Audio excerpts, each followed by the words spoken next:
Il est temps de vous informer. Bienvenue à ce bulletin d'information.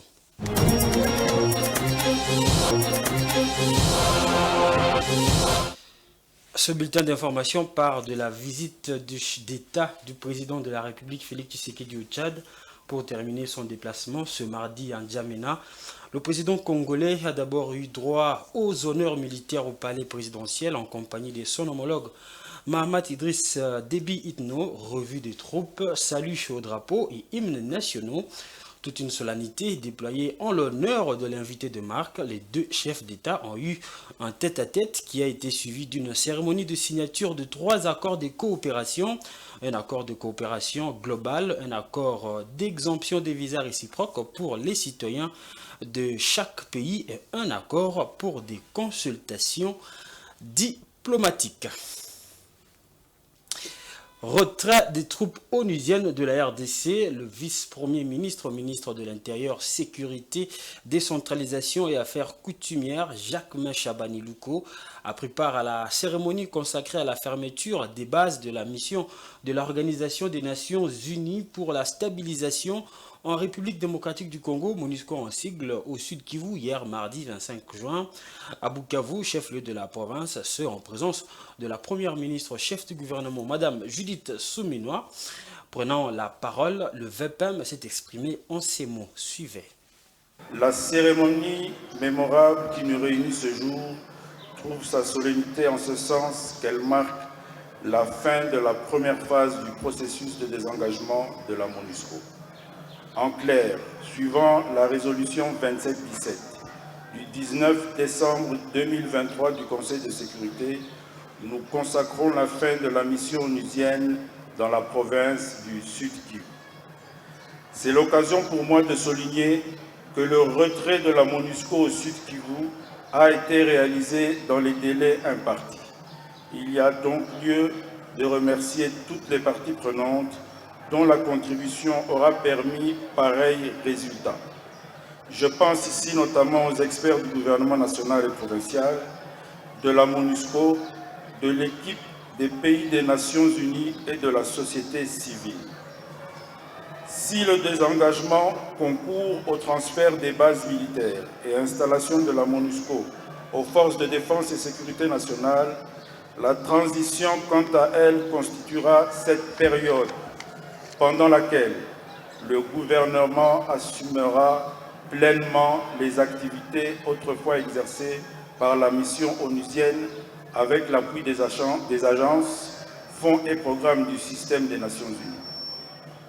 Ces activités sont relevées et budgétisées dans la feuille de route provinciale dont la mise en œuvre débute le 1er juillet 2024 pour une année. Le gouvernement, à travers les ministères sectoriels, ne manquera pas d'appuyer la province du Sud Kivu à réussir ce processus de transfert de responsabilité et la réalisation des actions contenues dans la dite feuille de route. Et puis cette information, les personnes impliquées dans une soirée de partous dénommée Mitimbiri qui s'est déroulée le week-end dernier ont été jugées ce mardi 25 juin en procédure de flagrance devant le tribunal de grande instance Gombe pour proxénétisme et pédopornographie. Elles ont été interpellées par la police dans le cadre des opérations contre les pratiques déviantes et la nuisance sonore. Et puis toujours dans l'actualité, selon un communiqué du commandant des opérations et gouverneur militaire de l'Ituri, le lieutenant-général Luboya Kachama Johnny a signé en ce début de semaine la justice est mise à contribution pour poursuivre les auteurs des actes de violation des accords d'engagement signés avec le gouvernement. Le déplacement suspect et avéré de M. Thomas Lubanga est aussi dénoncé dans ce communiqué lu par le porte-parole de l'armée de cette province, Jules Ngongo. Nous y reviendrons dans nos prochaines éditions. Et puis à l'international, 1312 milliards de francs CFA, c'est le montant que vont coûter les travaux d'extension et d'amélioration de la qualité des infrastructures du port de Kribi au Cameroun, selon le directeur de l'institution portuaire. ces travaux devraient permettre de stimuler la rentabilité et la compétitivité du port des Kribi.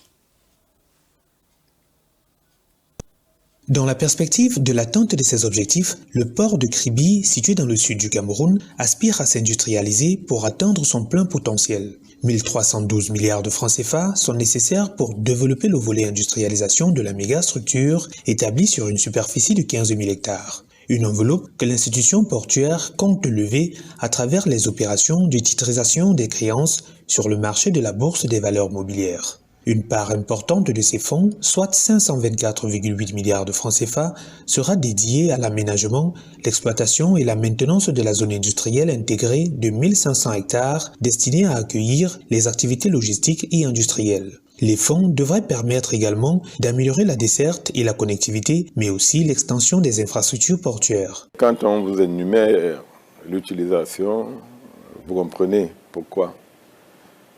Vous avez la dimension amélioration et extension des infrastructures portuaires, d'améliorer également les dessertes, la connectivité.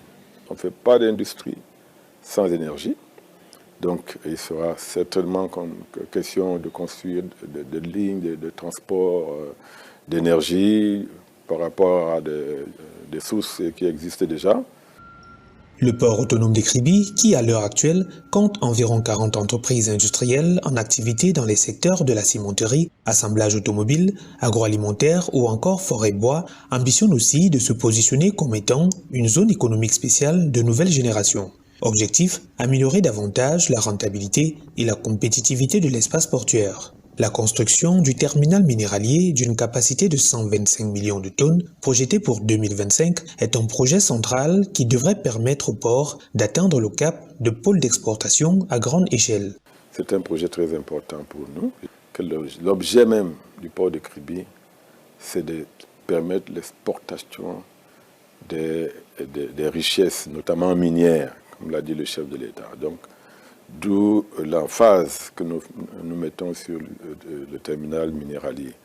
Maintenant, les retours sur investissement, la rentabilité pour moi, elle est évidente et sera précisée quand on a achevé les modèles financiers. Depuis 2018, date du début des opérations portuaires, le port en eau profonde de Kribi a généré à peu près 500 milliards de francs CFA de recettes douanières. Le trafic y a atteint 5,3 millions de tonnes de marchandises au premier semestre 2023.